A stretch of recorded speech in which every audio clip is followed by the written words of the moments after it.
Gates Foundation really is about all lives having equal value, and so you'll hear a lot about equity in all of the programs we have, and global health is certainly one of those areas where there's significant inequities throughout the world, both between countries and within countries. So it's a very value-based organization, and we have 3 programs, which I'll describe on the next page. The Global Health Program is the biggest, and I think going forward, there's a commitment to spending about half of the foundation's payout every year in the Global Health Program. I think total the foundation paid out over $3 billion this year, and could be even more next year, depending on how the Buffett money performs. Not sure if you're aware that Warren Buffett contributed a lot of resources to the foundation, which basically doubled its asset base. So global health is about 50%. I'll just briefly touch on the 2 other areas.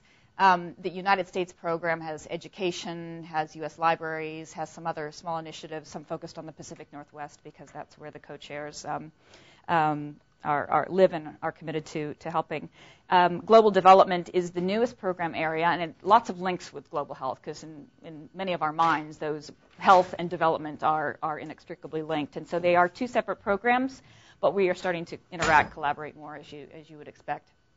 So those 2 programs will be long-term, about 25% each of the payout. And global development has got a couple big programs, one in agricultural productivity, which is a lot around creating a grain revolution in other parts of the world, and financial services for the poor, which is essentially a microfinance program, and global libraries, and some special initiatives where we're doing some exploratory learning, one of which is water sanitation and hygiene, which may become a full-blown strategy, but that's under evaluation at this point. So that's the entirety of the Gates Foundation's giving, and it's a significant amount of money, but as we dig into these problems, we realize that it's actually not enough money to deal with these problems. So a lot of what we work, you'll see advocacy mentioned everywhere on this slide, and that's a key component of everything we do because we do have to advocate on behalf of these issues and bring other donors to the table to commit themselves to what we think is important. So the Global Health Program specifically is about ensuring that existing tools and new tools are shared with those who need them most, who don't currently have access, where inequities are greatest. And as I'll share with you later, some of the biggest questions have to do with that last piece of it, not developing the tools so much, which we have focused on so much during the early years of the foundation, but focusing on actually the delivery part of it. So innovation, I think because one of our co-chairs is considered an innovator and is very interested in science and technology, that's always been a big component of the Global Health Program.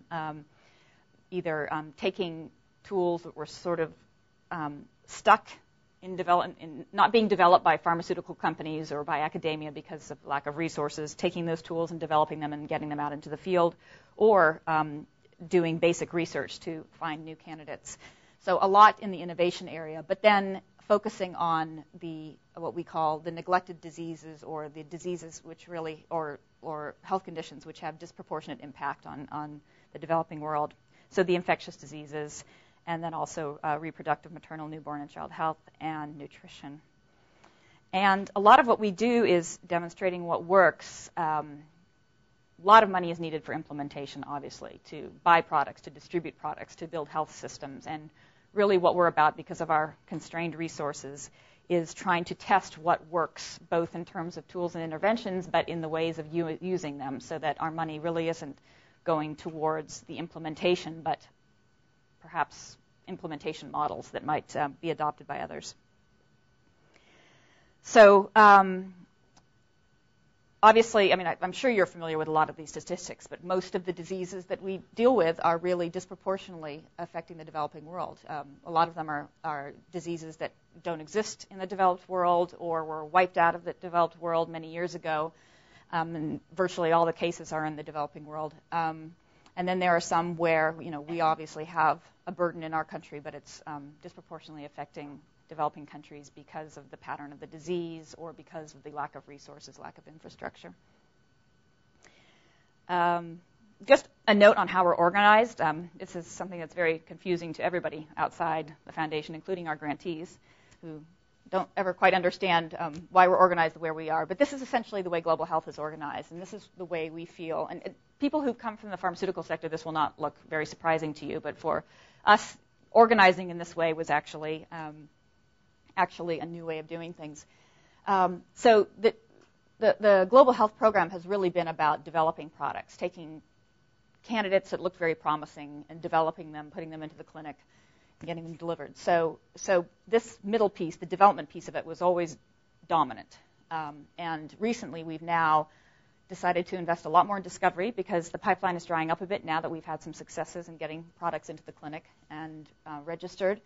But then also we're finding, and I will want to talk to this crowd a bit about this, is that it's not enough just to have the products developed. We actually have learned that probably not a lot will happen with these products unless we start to look at that area a lot more.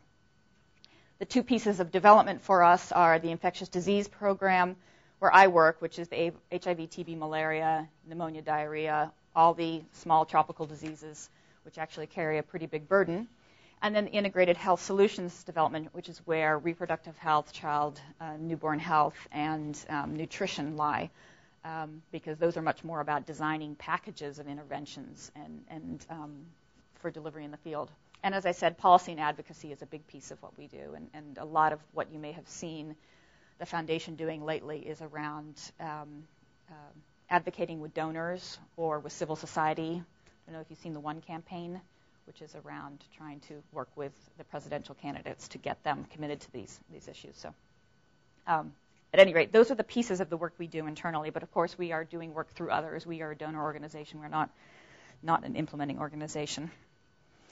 So this is what we found. After doing all of that development work for 7-8 years of the foundation's history, it actually resulted in some products. Some of them were, just needed a couple of years worth of clinical trials. Some of them needed earlier clinical development or even preclinical development. But what's resulted is over the next 5 years, we may have as many as 50 new products.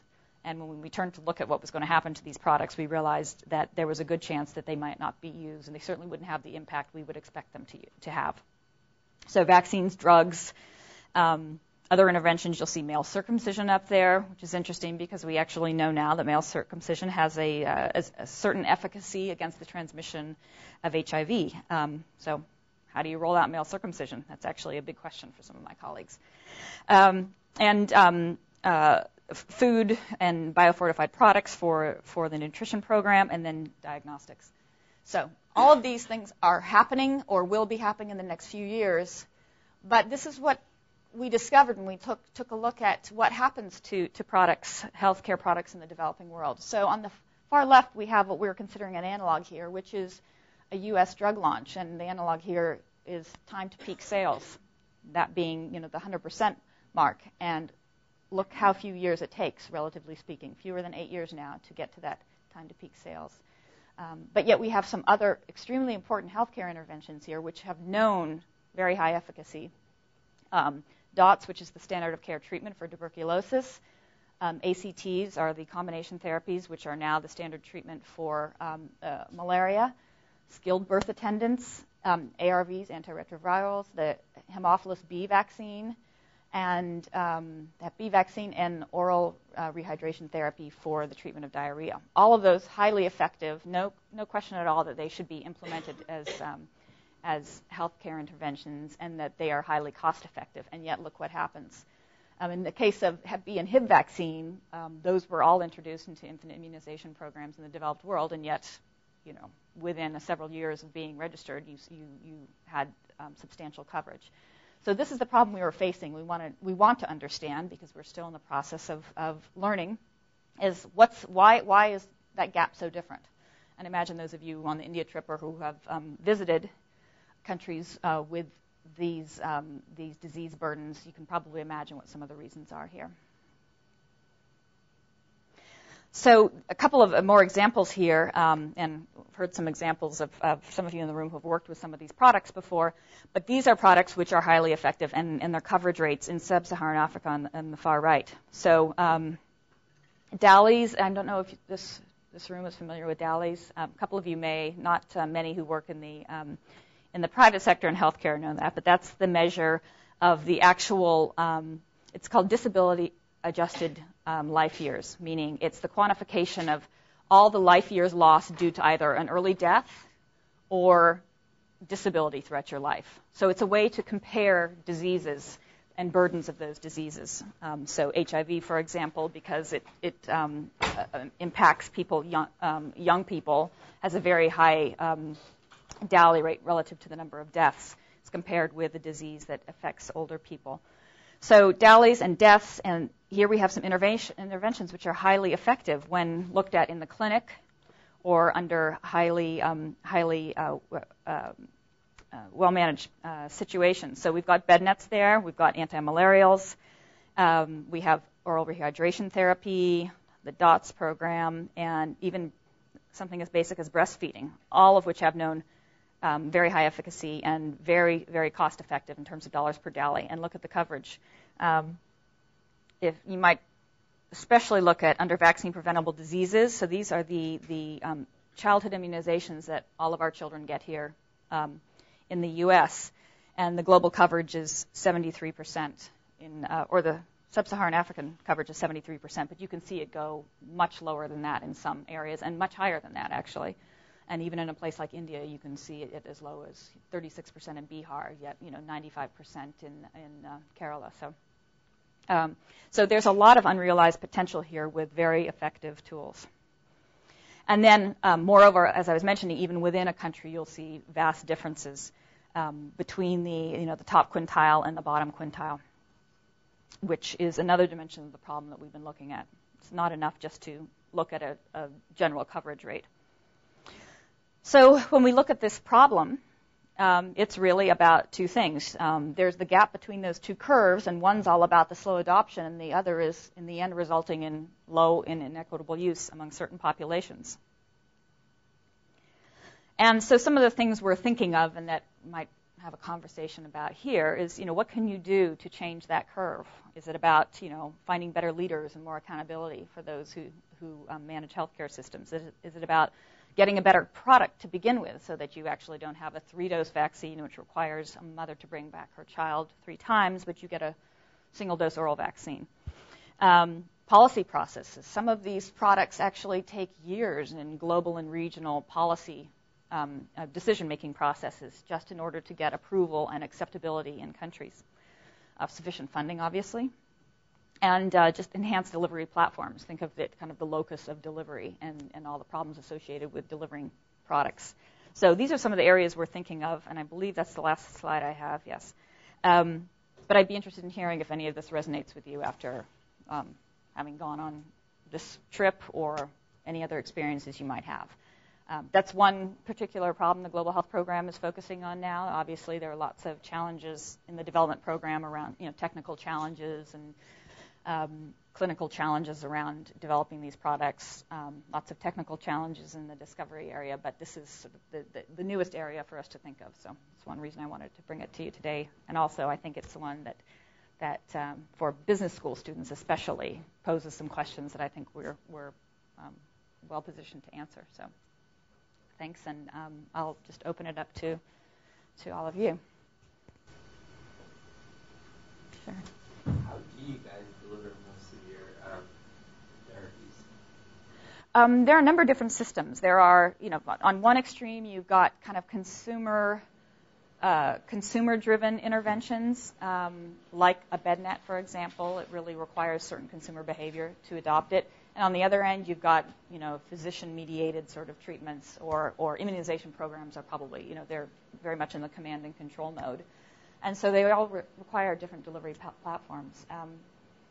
One of the most successful is probably the infant immunization program, the EPI program, Expanded Program on Immunization, which combined with Gavi, I'm not sure if any of you have heard of Gavi, but it's the Global Alliance for Vaccines and Immunization, which the foundation has supported, which is an institution which sets policy around vaccines for childhood immunization, funds, procures, does all of that. And largely because of that program, we now see very high rates of immunization globally, and very high in certain areas and lower in other areas. So the childhood immunization delivery platform is actually highly successful, and one that we now see other products using to be able to reach consumers. So bed nets, for example, are being distributed through childhood immunization programs because people know that works better than anything else in the healthcare system. Other interventions, some are consumer products. Oral rehydration therapies, a lot of those anti-malarials. Majority of anti-malarials globally are distributed through the private sector. So it's not a matter of just dealing with public health systems, especially in countries like India where the private healthcare system is dominant, and you just can't work with public healthcare system. You have to work with the authorities to register products and do certain things, but you can't ignore the private sector when it comes to reaching patients. You mentioned the limited funds. I'm wondering what type of time commitment does Gates generally have in an area or community, and do you have any exit strategies that you can share, or how do you address sustainability? Yes, we do. We are not there for. We're very patient investors, and I think that co-chairs will always say that, but we're not there to provide operating costs associated with a certain program or an intervention. We're there to look at whether a model might be sustainable, invest in it to get it going, and then turn it over to others. So it really differs by the program, but there will be some which have a clear exit strategy where we know who the partner is we're going to hand it off to, and other programs have less clear exit strategies. But the Otto Hahn program in India is a good example of one where it is unusual for a Gates Foundation program, but the problem was an emerging epidemic of HIV in India. We want to avoid what we see in southern Africa because of the sheer population of India. That would be a pretty terrifying thing. So the idea was that how do you shift the curve so that it doesn't become a generalized epidemic? Foundation set up a program, people on the ground in India, grantees on the ground in India, and we now have a program which is being essentially adopted by the government of India. They've agreed to assume the funding for the program, the operations for the program, the protocols. So that's probably one of the most explicit examples of a true handoff. But I think it's the intention to find programs that can be transferred to countries, transferred to other donors for implementation. And I don't know if this was your question, but grants are generally 5 years in length, just as an administrative way of doing things. But many grantees we've gone through multiple cycles with, especially the product development grantees, where it can take 10 to 20 years to develop some of these products and portfolios. There's a huge lack of infrastructure in developing countries, like in healthcare infrastructure in terms of medical equipment or laboratories, and also a huge lack of medically trained staff. How does the Gates Foundation address these two areas? Well, it's definitely, when you look at this problem here, it's definitely part of the problem. And human resources, especially, is something you continually hear is a barrier to delivering good health care. You'll find, I've seen situations where 40% of the public health care system, those human resource slots are empty. There are infrastructure problems, just not having the facilities, not having supply chain set up so that you can actually get products out to people, even if there are facilities to deliver them to. And especially when you look at anti-malarials, that's a big problem, just trying to get the products out to these places. So they're all issues we're looking at. It's difficult to find new models there, because what do you do with human resources, for example? If you're looking for a model where it's not just about training and hiring more people, there have got to be other models out there that are self-sustaining and that take into account that the private sector is a big provider of health care. Sometimes they're a funder of health care, but for the most part, they're a provider of health care in a lot of places. So how do you take that into account? So this is very much exploratory at this stage, and very little grant making has been done, but I would expect in the next 2 to 5 years we'd see a lot more from the foundation. Yes? What criteria do you use to select your grantees, and how do you ensure that they share knowledge with each other? Well, grantees are, there are some situations where there is a request for proposal issue and we have competitive situations, but that's not usually the case. Usually we've identified the grantee. We know this is a group that has expertise. We work with them over a certain period of time to shape a proposal so that we get out of it what we want to, and we also ensure that they are, they have the capacity to do the work. So it's a long process, and I'd say, there are a good number of grantees who are long-term partners of ours. This, we don't, unless something really doesn't work out, we don't sort of do one-shot grant making. We do have, especially in the product development area, we've established a model, not for all diseases and all products, but we've established a model called the Product Development Partnership, and that is really about, so MMV, which was mentioned earlier, Medicines for Malaria Venture, is an example where we have set up a grantee. We fund them to develop a portfolio of products, to manage the process, to make sub-grants to industry or academia or other research organizations to do the work, and then essentially manage the portfolio, make decisions as a company would about whether to kill products or advance them and how to develop them. So that's an example of sort of a very long-term relationship with grantees where, that's our chosen way of doing the work, and that's the grantee we're going to work with for the long haul. Yes? Speaking about grantee selection, I'm curious how the Gates Foundation thinks about two criteria in particular. The first would be a comprehensive approach that brings in lots of different solutions versus a very focused approach on one niche need in the healthcare market. And the second would be scale. How important is it for the organization to have the ability to scale up versus to do a really good job within its geographical confined region, whether that's a village or a town or a state? Mm-hmm. I'll answer the second one first, and you may have to remind me what the first one was. In terms of scale, I think there really is a science of scale that we are trying to learn more about. It's clear that you can do a controlled trial either for registration or post-registration and get a good sense of how it works in that controlled environment. But how do you? It's not of interest us just to stop there.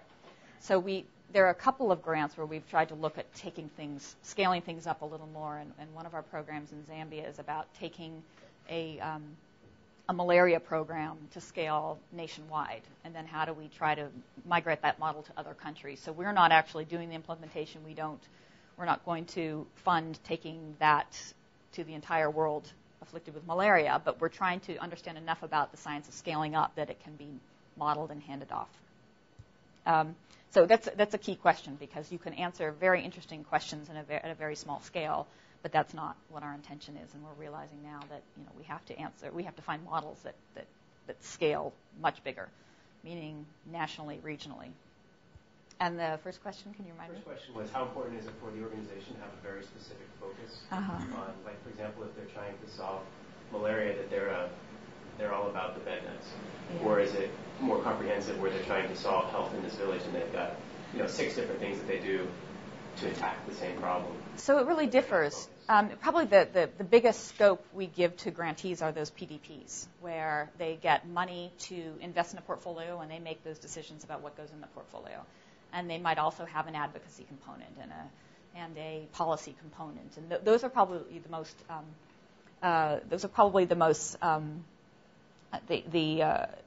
The grantees who have the most flexibility and freedom in terms of those dollars because their scope is so large. But then to complement that within the malaria portfolio, for example, we might have an individual grantee doing a very particular part of research, although we might roll that into one of the PDPs at some point. Or we might have a particular grantee just working on an advocacy issue or just working on a regulatory issue. So it's really, there are lots of different models within the foundation in terms of how we work with grantees. With HIV vaccines, for example, we haven't used the PDP model, and we've chosen to instead work with networks of grantees and create an HIV enterprise, vaccine enterprise.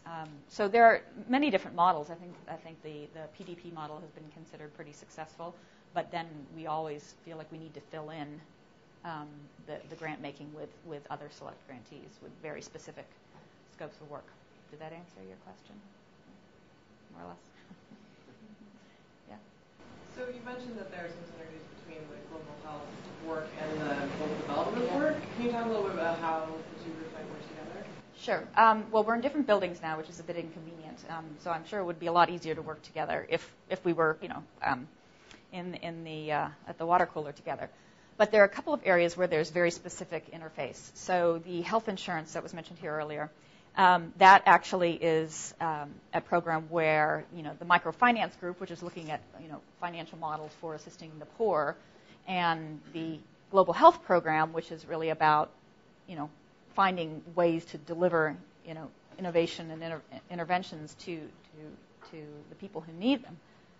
That intersection, that's an area where the two groups collaborated to look at the area. But, still, it ends up being a grant that sits one place versus the other. Another area is our diarrhea portfolio and the new water, sanitation, and hygiene group, which may become a full-blown strategy. And it's just obvious that, water, sanitation, and hygiene drives so much of the diarrhea problem, and that the two programs are so linked. And it may be that when the other one becomes a strategy, that they're linked even more. But it's such early years. I mean, global development is only a couple of years old at this point. So there are a couple of distinct areas where the actual grant making does intersect. But in terms of taking it up a notch, I don't think we're there yet. We will be, but I don't think we're there yet. Yes? Yeah, sure. You said in your grant making you're interested in funding a model and proving it out and taking it to the point of being self-sustaining. Mm-hmm. And do you have examples yet of specific instances of models that you've shown to be self-sustaining in global health? And what does it mean in global health to be self-sustaining?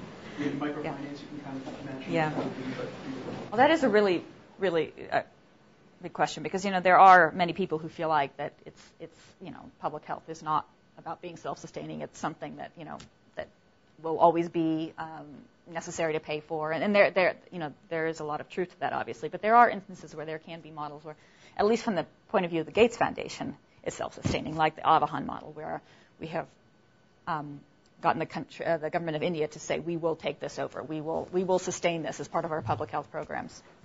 There are some other examples. These are kind of easy examples that are coming to mind now. There are some diseases which are eradicable, and it's very exciting when you find an opportunity where if you put $100 million in, you can actually wipe that disease off the face of the earth. That's the most sustainable program you can ever invest in, because you never have any recurring costs after that. And we found that there are a couple of diseases. Guinea worm has now been, well, everyone knows polio, that has been targeted for quite a while to be eradicated. But guinea worm is very close. We just had our grantee, the Carter Center, in a couple days ago to show the numbers, and it's very exciting. It's down to fewer than 6,000 cases in pretty much Sudan and Ghana, and that's it. And the numbers are plummeting. Onchocerciasis is another example. With malaria, we had a big malaria forum where Bill and Melinda Gates spoke and made a declaration that they thought malaria should be eradicated, which is no easy task. But it was really, we looked at the numbers and we saw that the costs of treating malaria on an ongoing basis are so great that if you spent a lot more now and sought the goal of eradication in the end, it's a much better investment. So the eradication case, that's an easy case of sustainability. I think everything else in the middle is really hard. I don't think there are probably better examples than the ones I've mentioned, but I think the biggest problems are things like the human resource gap. And how do you address that, or how do you address the fact that there's just inadequate infrastructure? That's, in some sense, there aren't going to be sustainable models in the sense that most people would think. So, I mean, that's where we're looking for good ideas, actually. So I'd be interested in hearing at some point what you think of what I've thrown up here. Yes? So how does the Gates Foundation work with grantees to overcome cultural barriers to implementation? You mentioned jail circumcision before. Mm-hmm.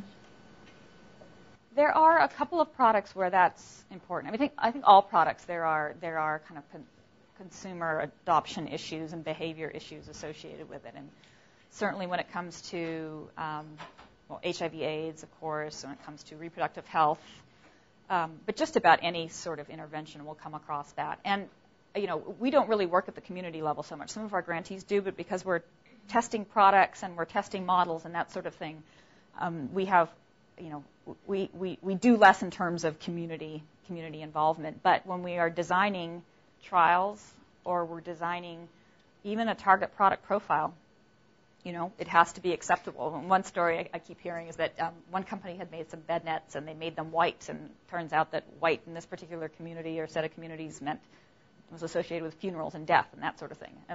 You do have to design into the original target product profile the needs of the community. So in that sense, we're embedding that in the design of products and the testing of products. But when it comes to the implementation, we're involved less in community level issues. Yes? Correct me if I'm wrong, but this Otto Hahn model sounds like it's not the usual case where it sounds like where you went in pretty at an early stage and were with the setup and that kind of thing. What experience would you take from that? Would the Gates Foundation be getting into more? Yeah, that's difficult.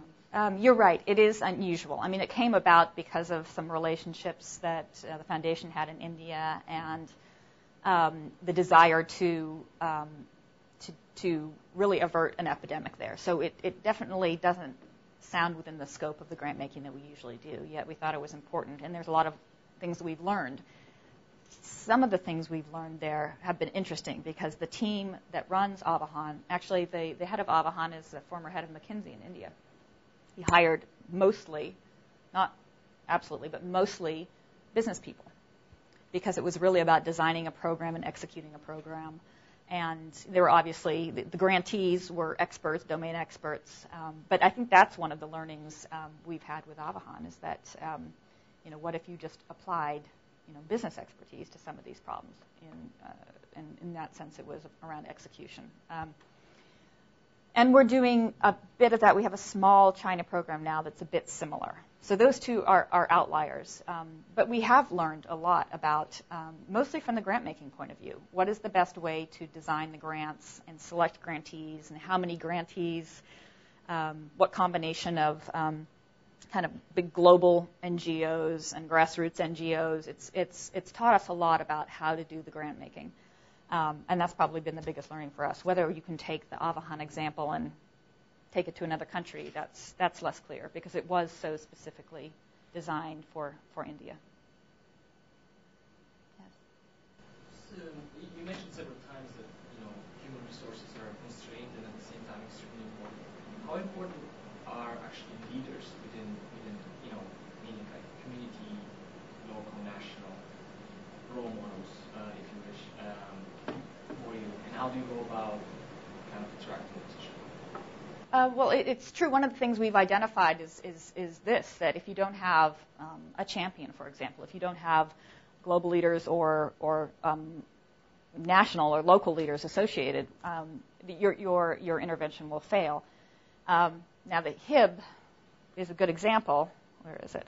The Hib vaccine, which has been unsuccessful largely because there were no global champions and there wasn't a great understanding at the national level that there was even a burden of disease. And so there was funding, there was an investment case, there were all the kind of the global pieces were lined up, but there was really no champions at the national level or champions at the even at the global level. A lot of these other areas have identifiable champions, either on the scientific side or on the political side. So that was a big learning. And I think that when it comes to setting up our investments and our grants, that looking for champions or cultivating champions is an important piece. And that's really driven out of the advocacy group. We make sure that, when we set up an MMV, for example, that there are strong leaders that are credible within their communities, and so that organization, that institution is credible. But then we also invest in advocacy outside of those investments, so that we can find these leaders. It is true that some of these interventions will not be taken up unless these are recognized as problems by the communities that have them, and that they've got local leaders who support them. If you can just reply. I'm a little bit puzzled because in the beginning you showed the four step, like your graphic on the middle, and you said you were focusing on basically before you were focusing on I think development, and now you'll be focusing more on the kind of discovery part. But at the same time, you're saying, well, actually, we actually have the solutions, or we have a lot of solutions for many problems, and they're provenly good. So why not actually shift the attention to the right side of this graph, where actually the problem is, that is developing the local relationships and also the local HR, which seems to be actually the problem, right?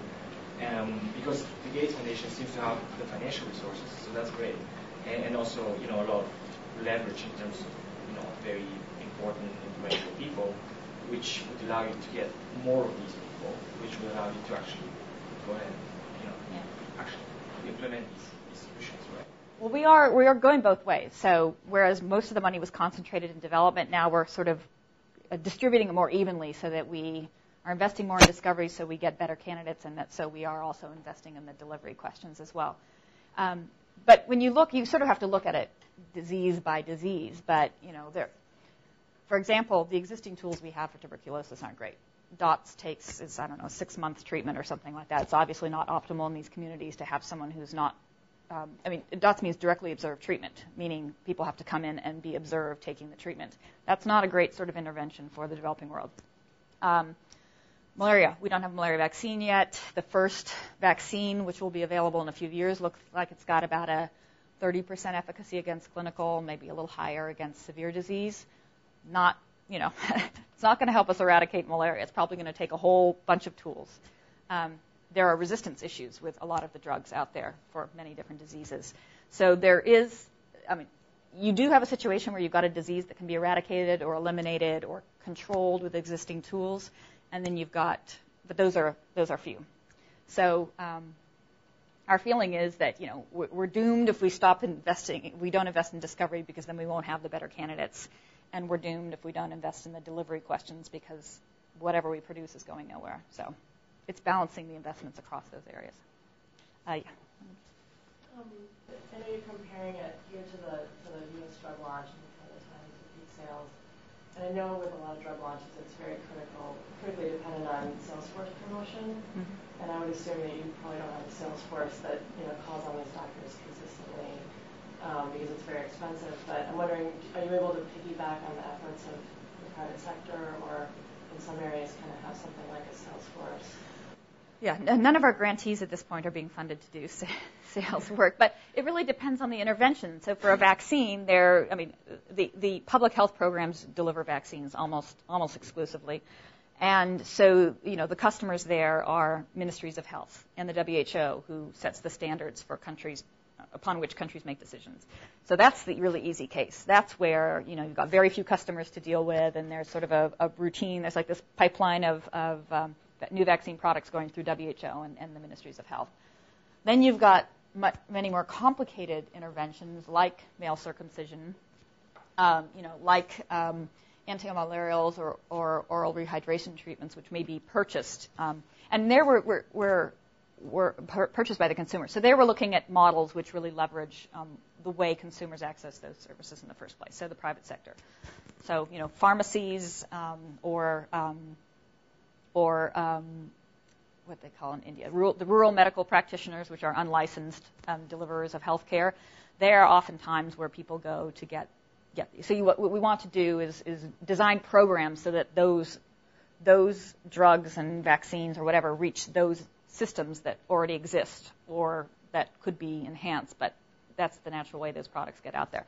So, it could be we could end up with some product that we've underwritten that is a real consumer product. It does need to identify some sort of delivery channel, like a consumer product channel in country, to be able to deliver it. We don't really have anything like that yet, but it could happen with insecticides, with pesticides against malaria. The best way to deliver them is through sprays or coils. That could be something that we look at. In terms of reaching physicians, just to get them on board with certain therapies that they would administer, it's more like group settings or local policy to get them kind of... Yeah, well, for public policy, when a Ministry of Health, for example, is trying to decide whether to adopt a new drug into their national malaria control program, or some practice of using skilled birth attendants or something like that, they do require a lot of support from whatever institutions they have, meaning medical institutions, technical advisory groups, physician groups, that sort of thing. So I've seen it work that way, where, as part of the Ministry of Health process, that's required. I assume that's the case when it comes to distributing, private drug products as well. But we haven't really gone there yet. We're aware. We're just, we've just done the work in the last few years to understand how malaria drugs are distributed, and understanding that it is largely through the private sector.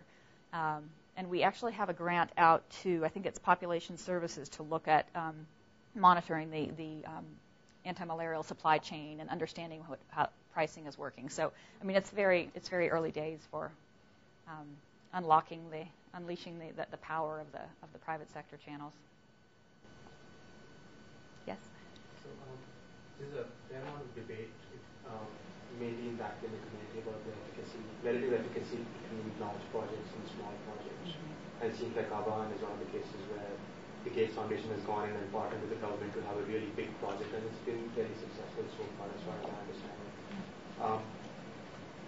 I assume that you're doing grants across the spectrum, large and small. What are some of the learnings that you've seen in there? Some of the things in which delivery mechanisms can be more effective in certain parts, and where there are certain challenges with others. Just curious about your experiences. I think our experience in that area is so limited that we can't really draw any learnings from it yet. So we have a couple of big delivery sort of projects, like the MASEPA program in Zambia and the Otto Hahn program, that are large scale. The Otto Hahn project is probably, it's not national, but it's focusing on the hotspots for the HIV epidemic. Zambia is countrywide. But, those are two examples we have. And then we have some very small delivery programs that we're looking at, but I don't think we've drawn any conclusions yet as to whether it's more effective for us to invest in, small pilot projects, or whether we want to invest in big, countrywide questions. It's very early. This delivery team, actually, they were formed over the summer. They have 4 people, and we've just identified a director to head that program, but we haven't announced his name, and he's not starting till March. So lots of room for learning. And actually, I was in India, I think the same week some of you were doing a learning trip with that delivery team, just because that's the stage the team is at. So. Yes? Can you talk a little bit about your own background and experience and how an MBA has helped you in philanthropy? Yes. I thought that question might come up. So when I graduated, I have a very unusual path I've taken, so I wouldn't recommend any of you do what I did. But it felt really different in 1992. I was in the PMP program. I had lots of interests in working in this field. And I was on boards. I was on boards of several Planned Parenthoods, including while I was in business school. So I love reproductive health, but I felt like there wasn't any place for me. And then to me, the public sector really felt like that sort of fundraising and service delivery model, where that you could either be a domain expert in terms of delivering the services, or you could be a specialty fundraiser. And those were I didn't see how MBAs could find a role unless you were a social entrepreneur. So I, went off and did other things, and I worked mostly in communications and information technology, and I still did the Planned Parenthood board role on the side, but knew I wanted to transition at some point. And the right time came, and I found in Seattle one of the foundation grantees, just down the road from the foundation, actually, called PATH. So I was there for 3.5 years working on the malaria vaccine program, and I was hired as a business development person, really. I negotiated all of the agreements with industry. I did all of the market analysis, and did the sort of things you'd think a marketing and a business development group would do, all kind of in one job. But still, even at PATH, MBAs were sort of, it was a commercial position. It was still, it still is really public health people running the individual programs. But I think it's changing. Even since I was at PATH, I think it's changing. And you see different people showing up at the Gates Foundation or showing up at PATH, because everyone's looking for better business models. Everyone's looking for something that's more sustainable. And there is sort of the old public health style program of just securing grants and then managing a program alongside some of these kind of new era public health programs. So I think actually there are many more opportunities for MBAs now. And I don't think it's just the Gates Foundation. It would be unfair to claim that one foundation has really changed the landscape. But I've seen in global health, it's really really turned things upside down. The resources are so new and are being applied to areas that never had resources before. You just see tremendous amount of change. When I first became familiar with the foundation working at PATH, there were a lot of senior program officers, and they're very technical people. There will be a diarrhea drugs expert and a vector control expert, and executive assistants, and there was very little else. And now the foundation has got a much more sophisticated organization. I mean, I've got business analysts that work for me, and I've got, we've got associate program officers. We've got all this infrastructure around the Grantmakers, which means that there are a lot of interesting jobs emerging and different sorts of people with different sorts of backgrounds. We're hiring now program managers for each of our disease portfolios, and we never had any sort of position like that before. So, bringing people in from pharma. So I think there's a lot more opportunity. It's still, public health is still driven by the domain experts. And I don't know if that will ever change, but certainly I look around now and I see more people like myself. And I've got a classmate of mine who works in global libraries, and I think he did kind of social entrepreneur stuff ever since he got out of school and then came to the foundation. The guy who runs the water sanitation and hygiene program is from the Stanford GSB. I think there's someone in education also. So there are some of us. I've even seen some Harvard MBAs show up. But Pharmaceutical companies in general think about portfolio management as how do I maximize profit, how do I reach peak sales as soon as possible, recover before patent expiry, et cetera. So when the Gates Foundation sits down in the boardroom and thinks about,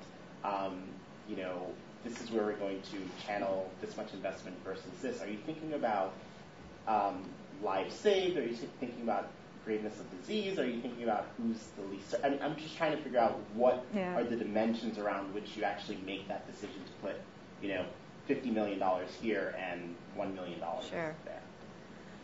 Well, we are really allocating money at the top level across these diseases. So we've decided what our priorities are. HIV being the biggest area, then malaria maybe the next. And so the percentages, we prioritize these diseases based on the preferences of the co-chairs. They've been very public about an HIV vaccine being their number one priority. So we take the 5-year budget and the annual budget and spread it across according to those percentages. But a lot of it has to do not just with the priority of the disease or the burden of the disease. It has to do with opportunities. So, certain diseases and certain products are in different places. So HIV vaccines, despite it being the number one priority, is unfortunately that field is in a very dismal place right now. They had not one of our candidates. It was a candidate that Merck is funding with no help from us, had a big failure this year. And, it's a really sad state that field is in because they're not sure where to go next. And yet, with a malaria vaccine, we actually have a candidate which will probably have a first-generation vaccine in 2011 or something like that. If there's a big breakthrough in any one field, there is definite willingness to put money there. So if there's a breakthrough in the HIV field, I would see money going from one program to the HIV area. I mean, that's clear to me that would happen, and everyone's poised just to respond when there are opportunities like that. But in terms of a sophisticated portfolio management system, I don't think we have it. Some of our grantees are working with that, so they are operating portfolios that look much more like a pharmaceutical firm, and they're having to make choices all the time. Do I put $15 million into this product or this one, or are we well balanced in terms of technologies, with the outcome really being a product in one disease, a little different than the way a pharmaceutical company might look at it. But it's a very interesting question when it comes to the foundation distributing its assets, because now we have this Buffett money, and he's a really good investor, and he turns over the money on a yearly basis, and it's going to, every year we're looking at it being more than we thought it was going to be, and so we have these flex plans where we're sort of preparing to be able to spend a lot of money rapidly. So it's a very dynamic situation, but we do have priorities, and we do invest in those priorities. So. Thank you so much.